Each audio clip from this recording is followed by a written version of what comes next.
de apoio, a gente sempre fica pensando naquele apoio político, né? Você fala, eu tenho o líder de tal lugar, o chefe de tal coisa. Esses apoios são essenciais para a campanha. Mas para a decisão é importante estar já amadurecido. As pessoas do entorno têm que esperar isso. E tendo um perfil igual ao seu, é mais fácil das pessoas estarem esperando, né? Porque de alguma forma as pessoas... Você vai ser aquele tipo de candidato que quando se lançar candidato, as pessoas vão falar, eu já sabia que você ia ser candidato já. Quase que não, demorou, hein?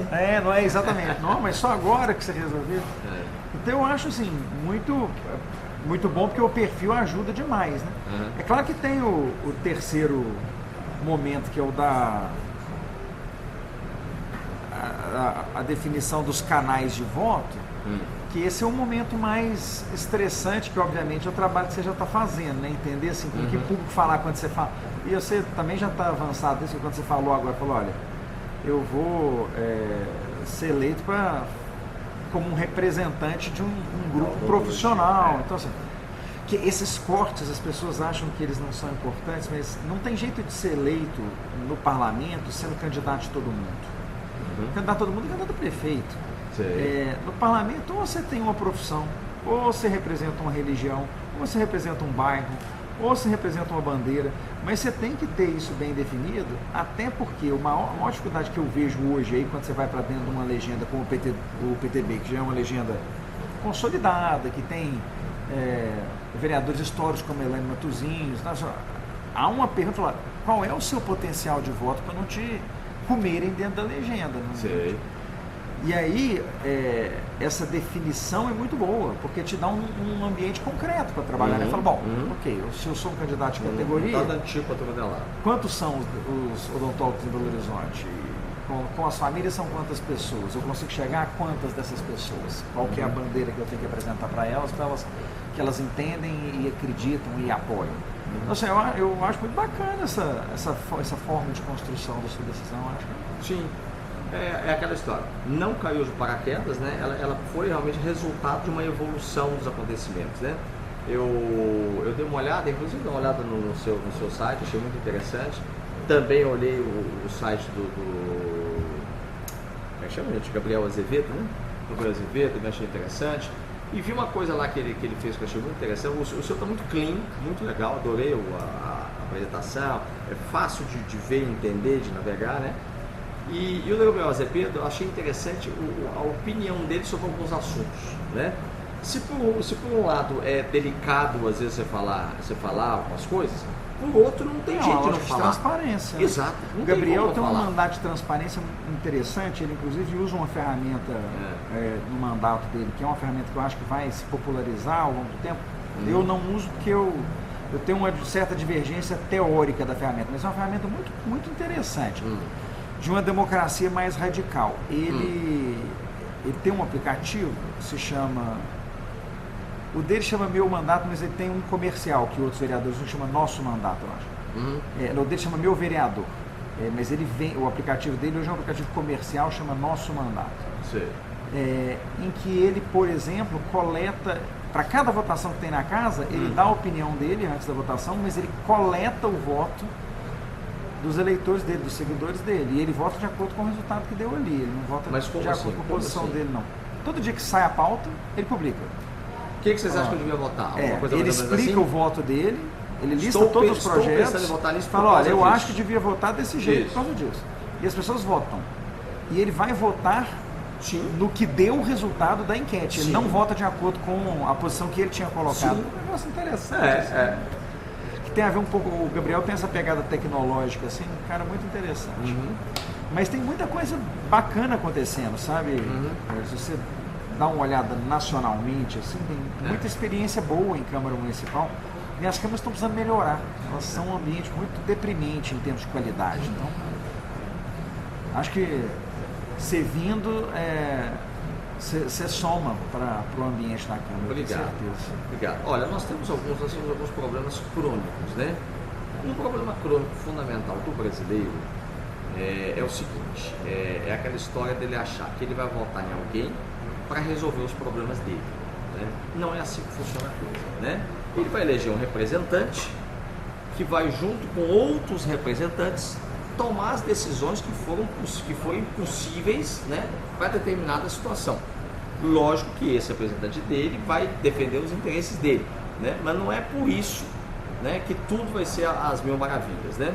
E outra coisa, outro problema crônico, isso é uma falta de educação política, né, de educação de cidadania, seja lá o que for, né?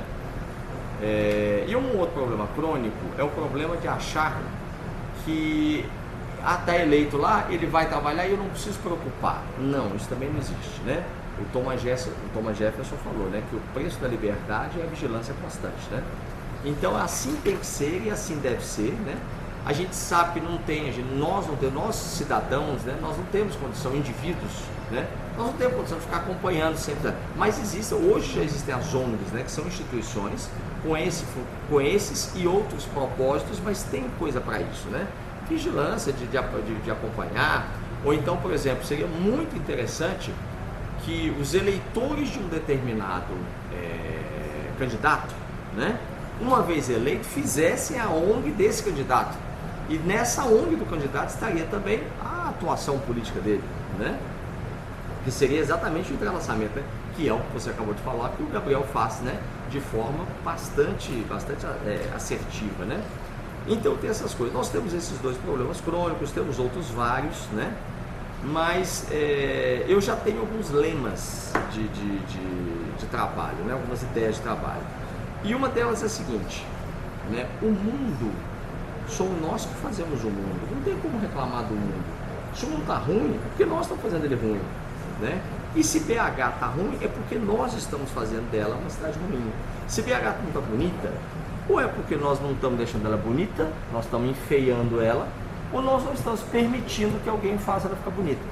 Se BH não está segura, é porque nós não estamos fazendo a nossa parte, ou então não estamos deixando que alguém faça a parte dela, tá? Se BH não tem mobilidade urbana, é porque nós não estamos fazendo a nossa parte, ou então não estamos permitindo, não estamos assessorados de forma que a coisa possa acontecer. Então, a realidade, o mundo somos nós que fazemos.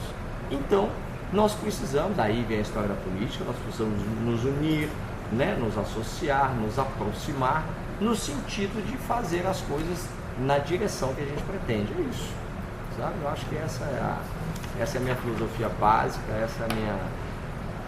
Esse é o vetor da sua... Esse é o meu âmago da questão. Eu acho interessante, assim, o desafio, eu acho que agora, no caso do PTB e de todos os outros partidos, é conseguir formar as chapas completas, porque é interessante, a gente sempre pensa... Perdão, Simão, quando você fala, Simões, né? Quando você fala assim, Simões, de montar a chapa completa, o que é isso? Pois é, porque o que acontece? A votação proporcional, a gente tem uma ilusão de que a gente concorre com cada um dos outros vereadores, que, portanto, quanto mais candidatos tiver, pior para a gente. Sim. Isso é verdade fora do partido. Sim. Dentro do partido, isso não é verdade, porque soma voto como para o as partido. vagas são dadas pelo quociente eleitoral, se eu não tiver um volume razoável de candidatos, eu não consigo chegar ao número mínimo de votos de cada uma das legendas para poder fazer a vaga. Eu percebi isso e já falei isso para o Alberto. Alberto, vamos tentar levar todos os candidatos para o mesmo partido, porque aí a gente não disputa voto da odontologia. Exatamente. Todos os votos da odontologia vão ser para aquele concentrados lá. partido. E vai quem for mais votado. Você imagina o seguinte, o coeficiente em Belo Horizonte na última eleição foi 29 mil votos. Sei. Então você faz um vereador para cada 29 mil votos. Sei. A votação média dos candidatos em Belo Horizonte foi 750 votos por candidato. Sei. O que significa que se você pegar pela média, você precisaria de 45 candidatos para cada eleito. É claro que o objetivo dos partidos é ficar acima da média. O novo, por exemplo, o meu partido na última eleição teve 1.250 votos de média. Eu não sei a do PTB, né? Porque cada essa daí eu sei que o meu foi 1.250, sei que o PT, por exemplo, teve uma média de 800 votos por candidato. E quais eram os coeficientes deles? O coeficiente é o mesmo para todo mundo, 29 mil. Não é o coeficiente partido, é para cidade. Não. O coeficiente é da cidade. Então, o PT acabou fazendo 2 candidatos e nós fizemos um só. Por quê? Porque nós tínhamos poucos candidatos. Então, o PT, que estava com 50 candidatos na chapa, fez 2 vagas. Sei. Nós que estamos com 29 candidatos na vaga, fizemos 1 candidato. Apesar de, por candidato, eles terem feito muito menos que a gente. A proporção